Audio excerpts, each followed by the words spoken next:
les antipodes.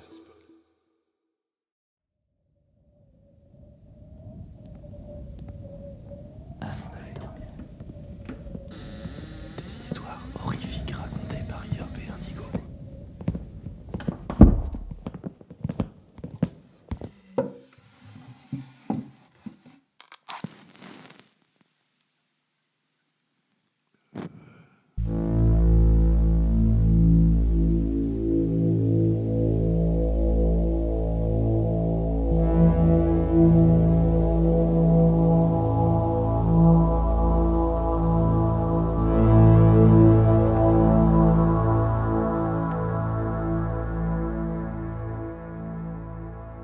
Installez-vous confortablement au fond de votre lit, remontez la couette jusqu'au menton et fermez les yeux.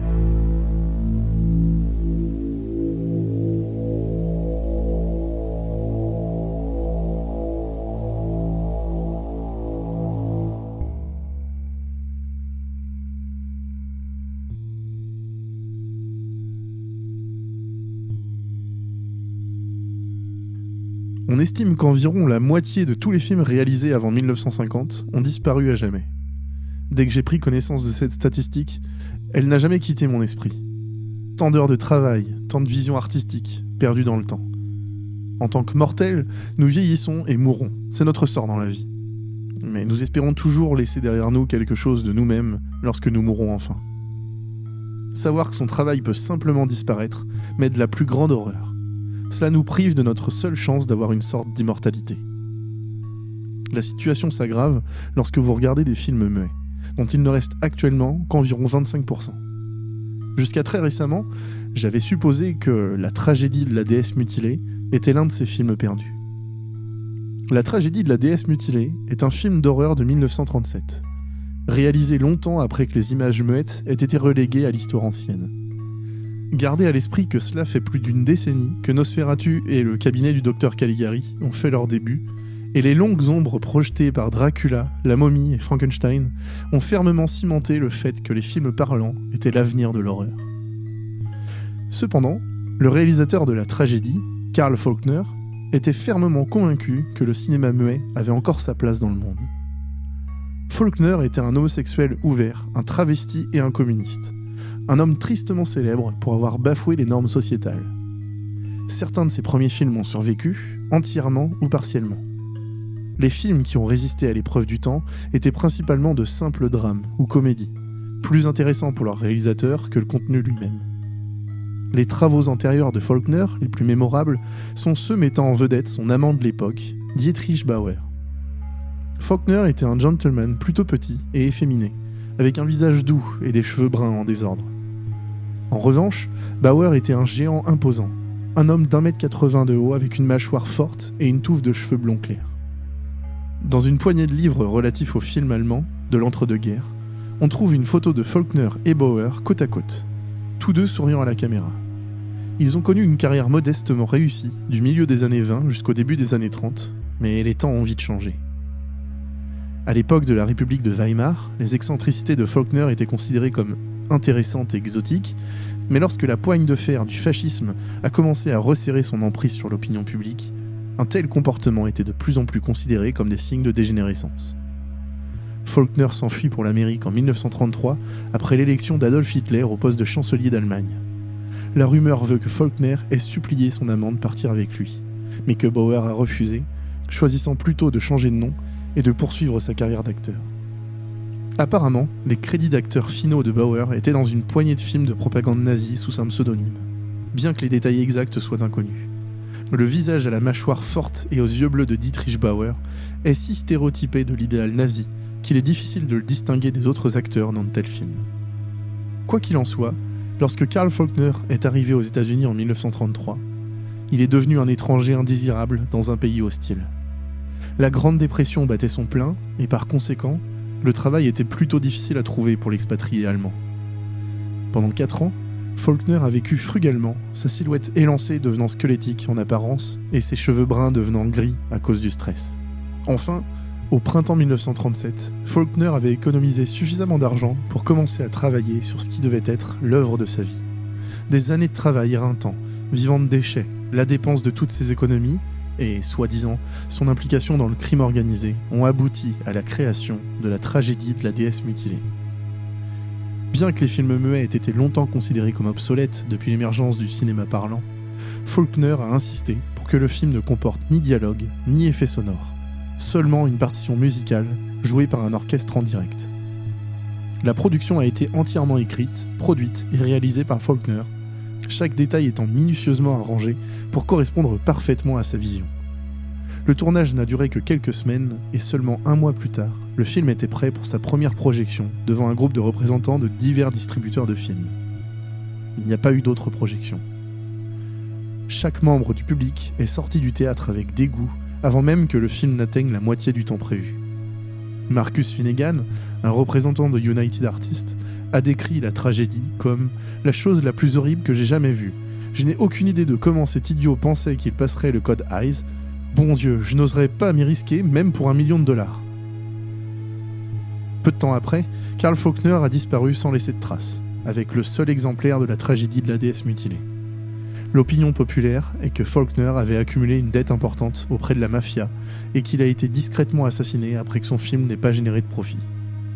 Le seul média survivant concernant la tragédie est la partition originale de l'orchestre, qui a été publiée comme un album concept par le groupe éphémère Robert Chamber à la fin des années 90.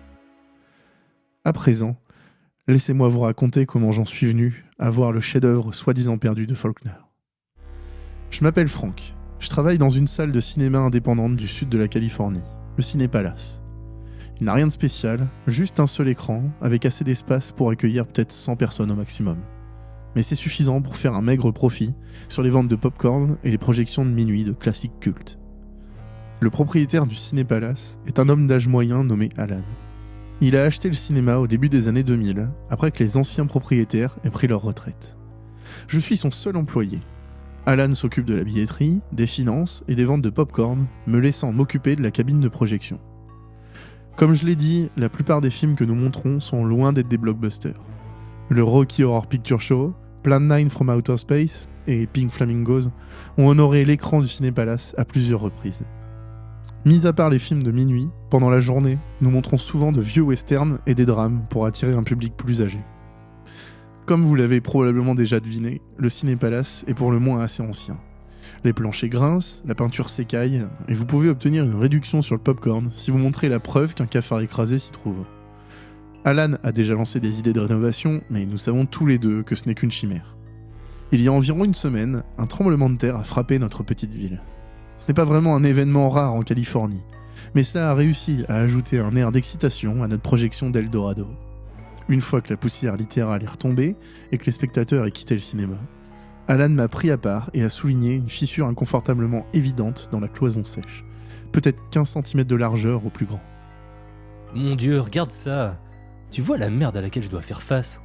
C'est un miracle que cette épave décrépite ne tombe pas en morceaux. Je vais courir chez moi pour prendre des trucs pour réparer ce bordel. Je serai de retour dans 1 heure ou 2. En attendant, essaie de voir à quel point les dégâts sont graves et ferme tout pour la nuit. A-t-il dit, remontant son jean alors qu'il commençait à se diriger hors du bâtiment. Je lui ai souhaité bonne chance et me suis tourné vers la fissure, sortant une petite lampe de poche de mon manteau pour regarder à l'intérieur. J'ai remarqué une faible lueur de quelque chose de métallique, reflétant l'éclat de ma lampe de poche, et j'ai soigneusement tendu la main à l'intérieur de la fissure pour voir ce que cela pouvait être. Mes yeux s'écarquillèrent lorsque je sortis la bobine de film, enfermée dans sa cartouche métallique.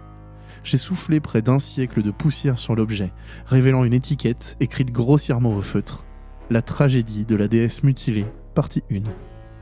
Je tremblais d'excitation, alors que je m'asseyais sur la chaise pliante près de la machine à popcorn, relisant l'étiquette encore et encore, essayant de me convaincre que je ne rêvais pas.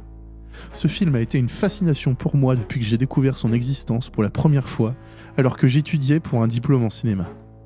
J'ai écrit un article à ce sujet, théorisant sur ce qu'il pouvait contenir. Je ne m'attendais pas à être capable de tenir ce qui aurait pu être le seul exemplaire. Retirant soigneusement le couvercle, j'ai regardé à l'intérieur. Le film 35 mm semblait en parfait état, malgré son âge. Étourdi d'excitation, j'ai refermé la cartouche et j'ai regardé dans la fissure avec ma lampe de poche, à la recherche d'autres bobines. En fouillant un peu, j'ai trouvé 4 autres rouleaux, chacun étiqueté de la même manière que le premier. Combiné avec la première bobine, cela faisait environ 50 minutes de film. Ignorant complètement ma tâche assignée de rechercher d'autres dommages, j'ai couru vers la cabine de projection avec mon trophée, le mettant immédiatement en place dans l'un des plus petits projecteurs et installant un écran de projection portable. Nous faisions souvent tourner les nouveaux films que nous obtenions de cette manière, plutôt que de les essayer sur grand écran. Il manque quelque chose, me marmonnai-je, avant de réaliser ce dont j'avais besoin. Sortant mon téléphone, j'ai rapidement sorti l'album La tragédie de la déesse mutilée de Robert Chamber avant de le connecter à un haut-parleur portable. Une fois tout réglé, j'ai allumé le projecteur et j'ai commencé à jouer l'album simultanément. À ma grande surprise, aucun générique n'est apparu. Le film a simplement commencé brusquement. La bande-son bourdonnante retentit sur le haut-parleur bon marché alors que le projecteur montrait une image de la lune, flottant dans une nuit d'encre et sans étoiles. La lune s'estompa dans un œil humain. La caméra fit un zoom arrière pour montrer sa propriétaire. Une femme vêtue d'une robe pâle, la tiare au sommet de sa tête ornée d'un croissant de lune stylisé. Elle était assise sur un trône de bois. J'ai tout de suite su qu'elle était la déesse titulaire. Le plan a changé, montrant un groupe de femmes presque nues dansant autour du trône de la déesse. Il semblait être dans une clairière forestière, entourée d'arbres de tous côtés. Un feu de joie et la pleine lune au-dessus ont fourni un éclairage suffisant pour voir. Dansant parmi les femmes se trouvait une grande silhouette sombre, vêtue de drap noir. Au début, j'ai pensé qu'il portait une sorte de coiffe, avant de réaliser qu'il avait une tête de bouc. Le son des tambours et des flûtes folles a rempli mes oreilles de la bande sonore enregistrée.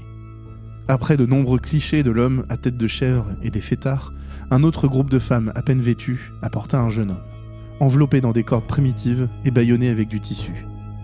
Ses yeux étaient remplis d'une terreur absolue. L'une des femmes sortit un couteau en silex dentelé de sa ceinture et l'enfonça dans le cou de l'homme.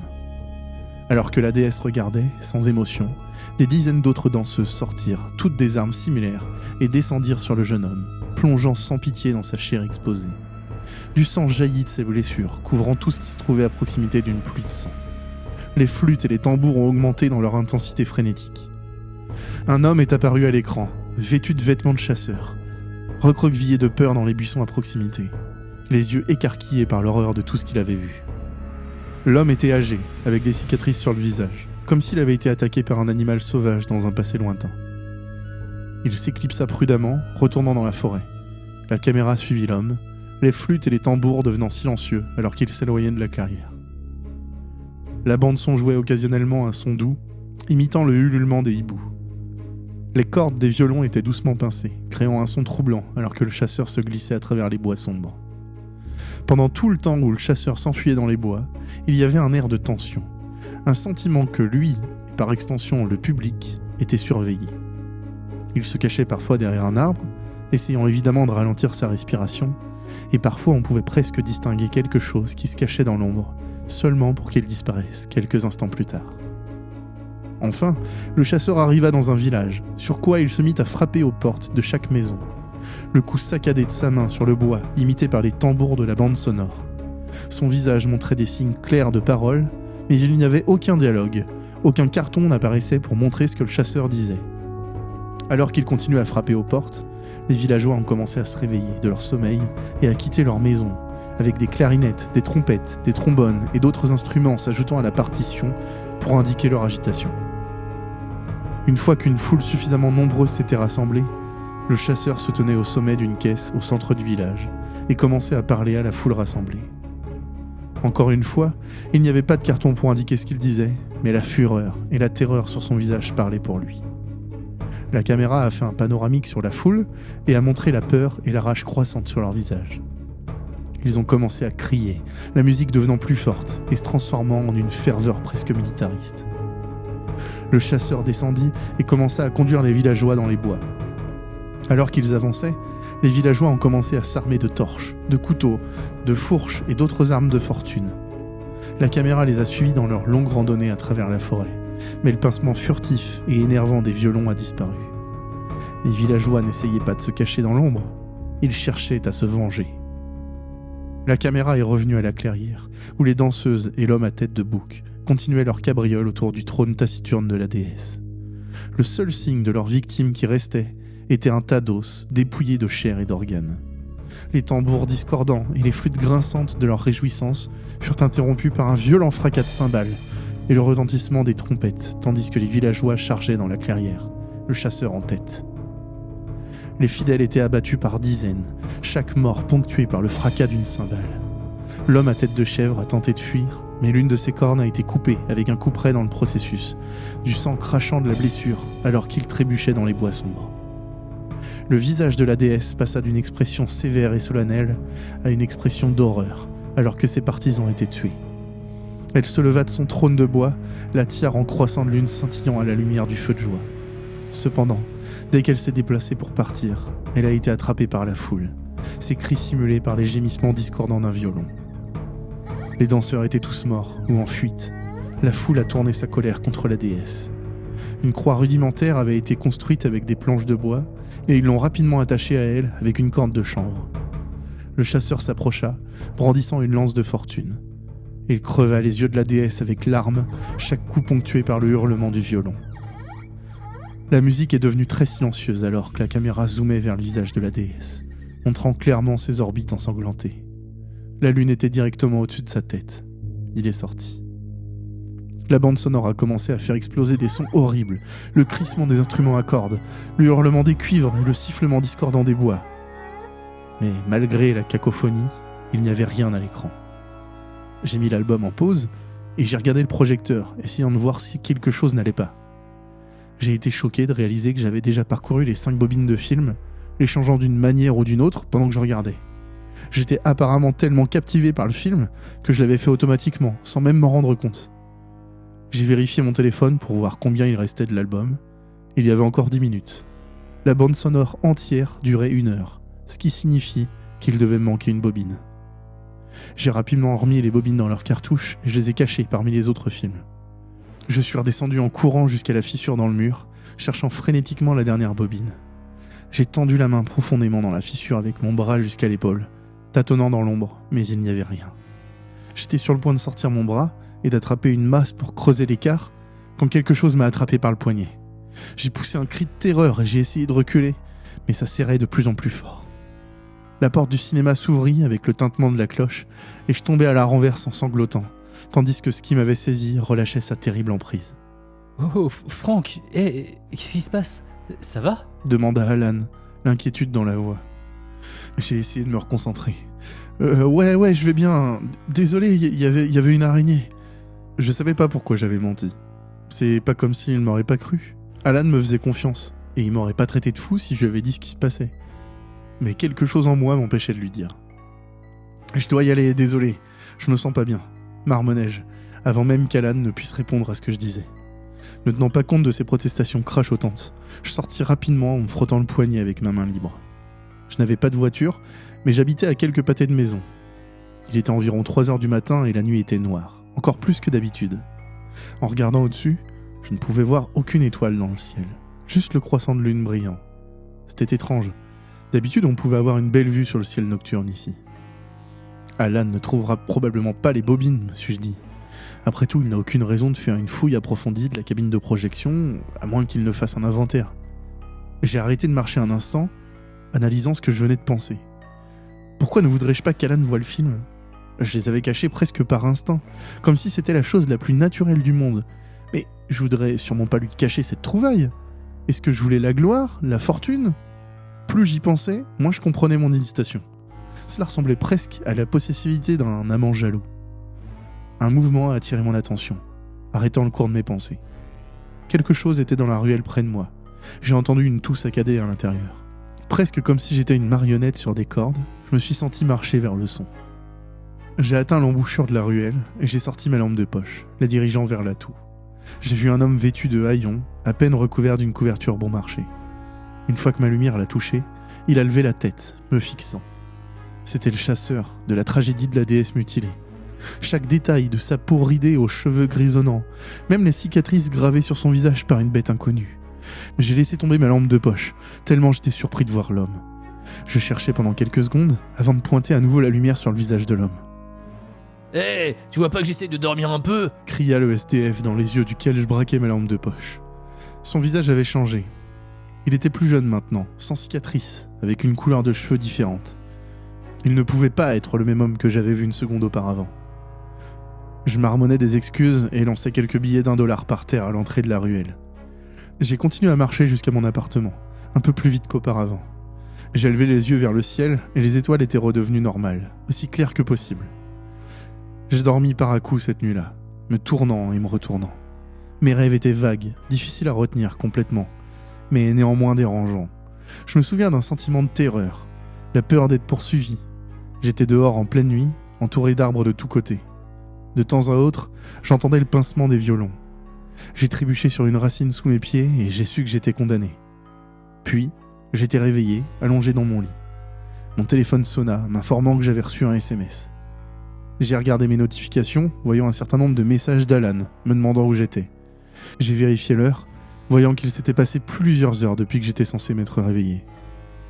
Je lui ai envoyé un texto disant que je me sentais pas bien, que j'avais de la fièvre, puis j'ai éteint mon téléphone. J'avais besoin de faire des courses, alors je m'habillais et me dirigeais vers la porte, marchant quelques pâtés de maison jusqu'à l'épicerie.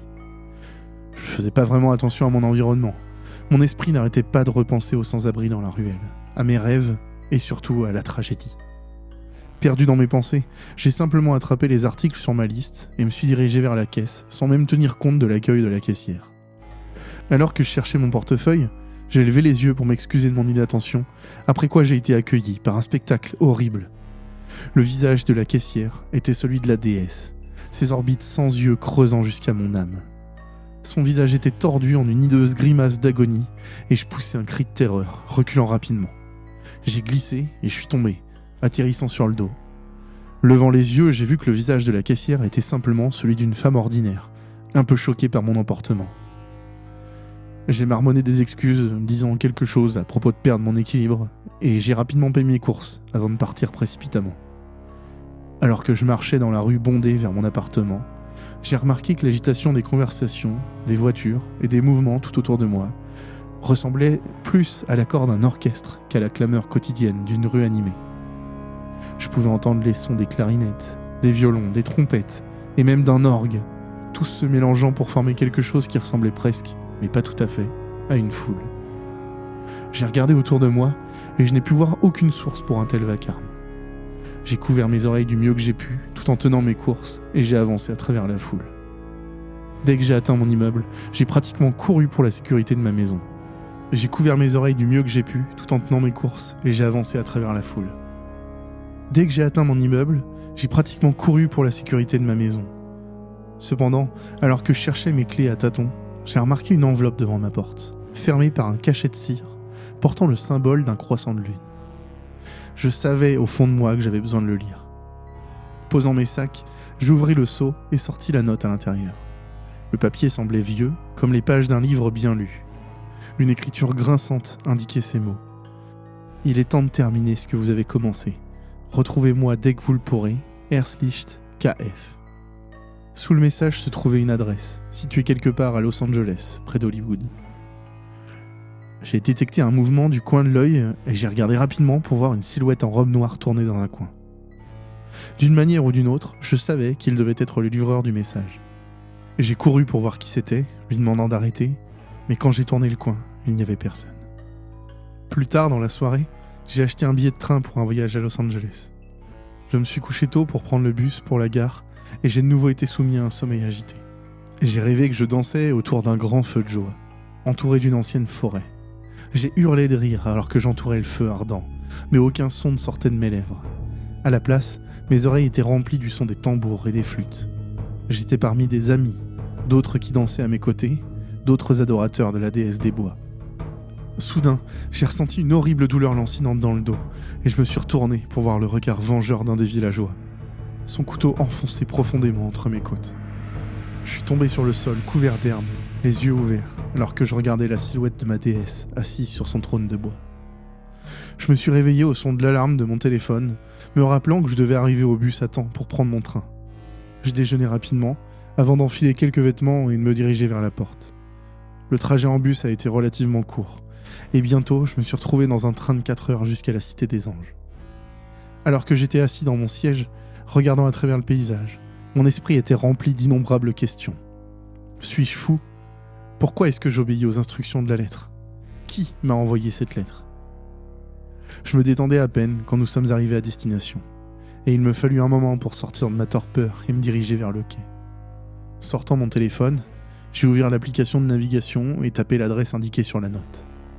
Une fois de plus, le son de la foule a été remplacé par les sons cacophoniques d'un orchestre accordant ses instruments. Il n'y avait pas de voix, juste le son d'une musique discordante imitant la parole humaine. J'ai gardé la tête baissée et j'ai essayé de me concentrer sur mon téléphone, même si mes nerfs commençaient à s'effilocher. Mon téléphone m'a invité à emprunter une ruelle et je me suis rapidement retrouvé dans une partie beaucoup moins occupée de la ville. J'ai suivi un chemin à travers ce qui ressemblait à un labyrinthe de tunnels, le ciel devenant une minuscule tache de bleu entourée de briques et de mortiers.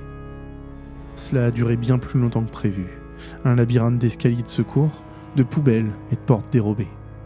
Cela me paraissait des heures, mais chaque fois que je vérifiais mon téléphone, il affirmait que seulement quelques minutes s'étaient écoulées. J'aurais pu jurer que j'entendais parfois le pincement lointain d'un violon ou que je remarquais une forme vague se précipitant dans un coin. Mais de tels moments passaient si vite qu'il était difficile de savoir si, oui ou non, mon esprit me jouait simplement des tours. Enfin, je me suis retrouvé à destination. J'ai revérifié la note, vérifié si je suis allé à la bonne adresse, mais il n'y avait pas d'erreur. J'ai cherché une méthode d'entrée avant d'apercevoir un graffiti au-dessus d'une des fenêtres en bois du rez-de-chaussée. C'était un croissant de lune, peint à la bombe, d'un jaune maladif, avec une flèche pointant vers le bas. En regardant de plus près la fenêtre, j'ai remarqué à quel point les planches étaient lâches, et j'ai rapidement tiré dessus pour les jeter hors du chemin. Allumant ma lampe de poche, je me suis faufilé à travers l'ouverture, et j'ai pénétré à l'intérieur.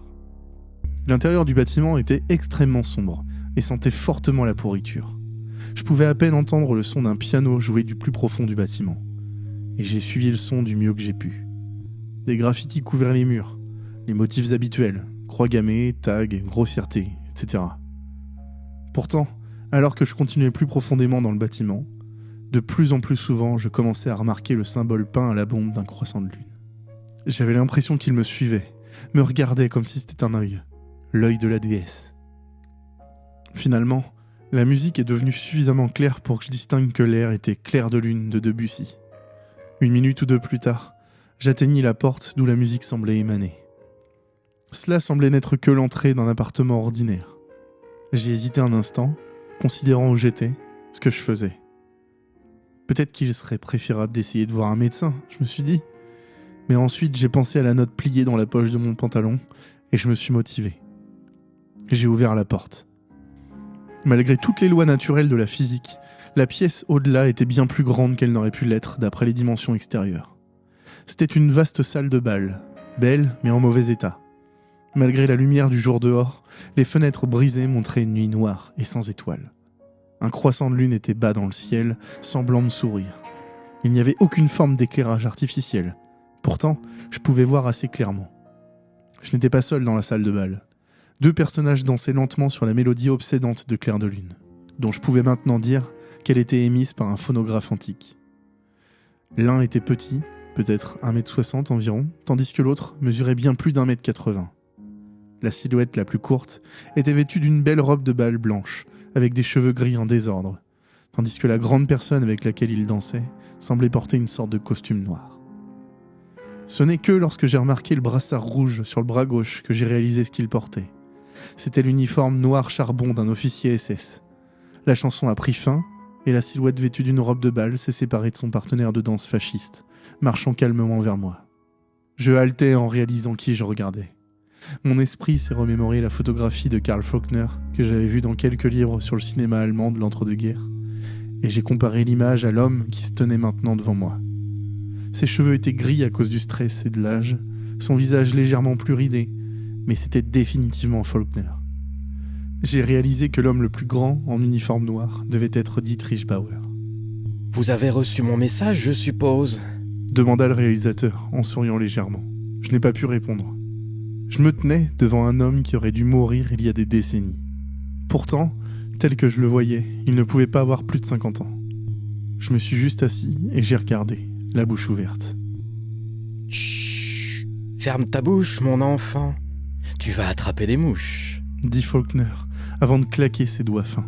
Immédiatement, la silhouette imposante de Dietrich Bauer apparut, portant 2 chaises pliantes, qu'il déplia rapidement et posa sur le parquet ciré.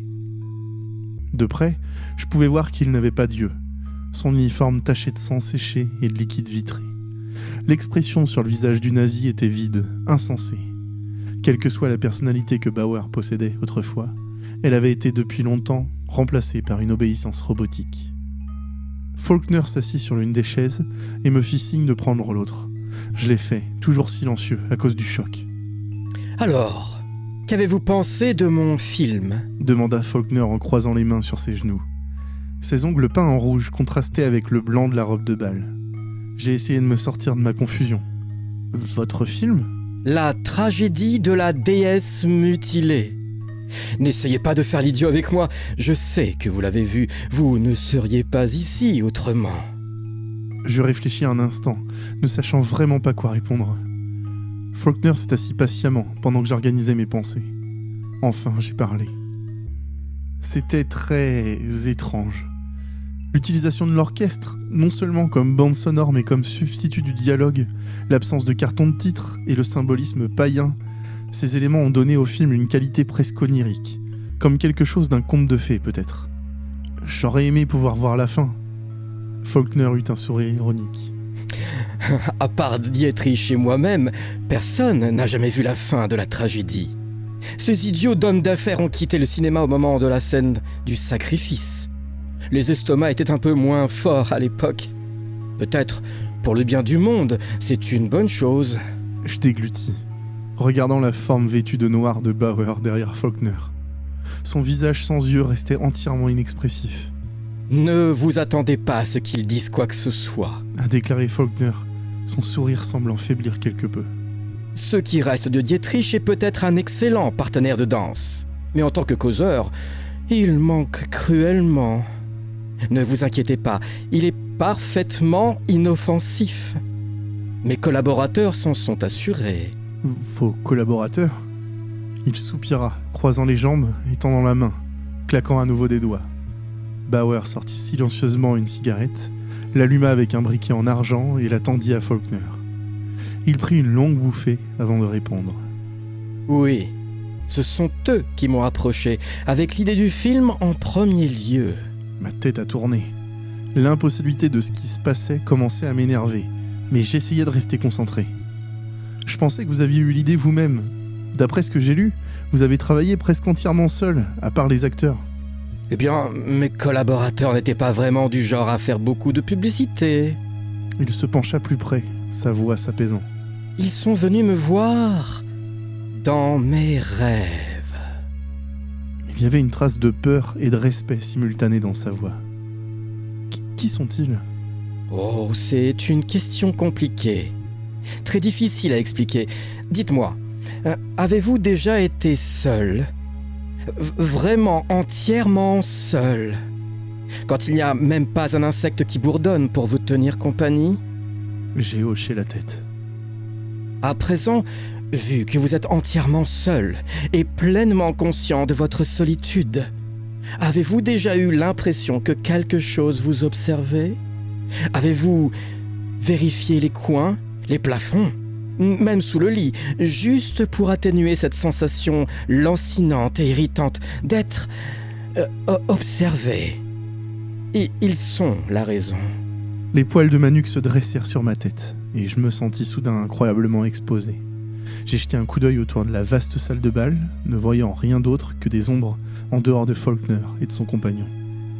Je me demandais ce qui pouvait se cacher dans ces ombres. Devenant de plus en plus paranoïaque, je me levai de mon siège, commençant à arpenter la salle de bal pour calmer mes nerfs.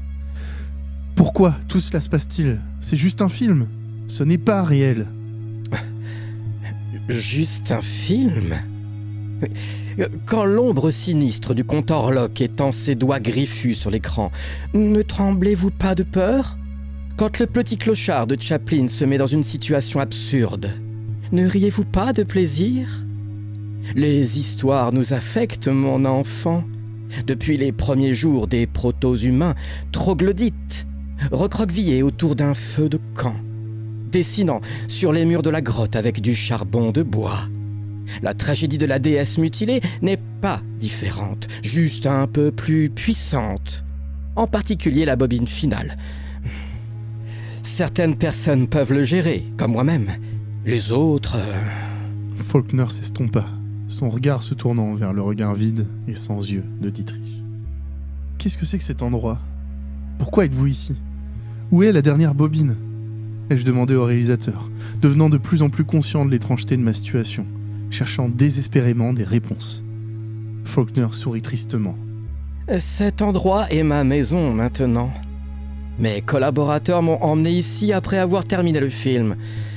Le temps fonctionne différemment ici, comme vous pouvez le constater. Quant à la bobine finale, je l'ai envoyée à Berlin.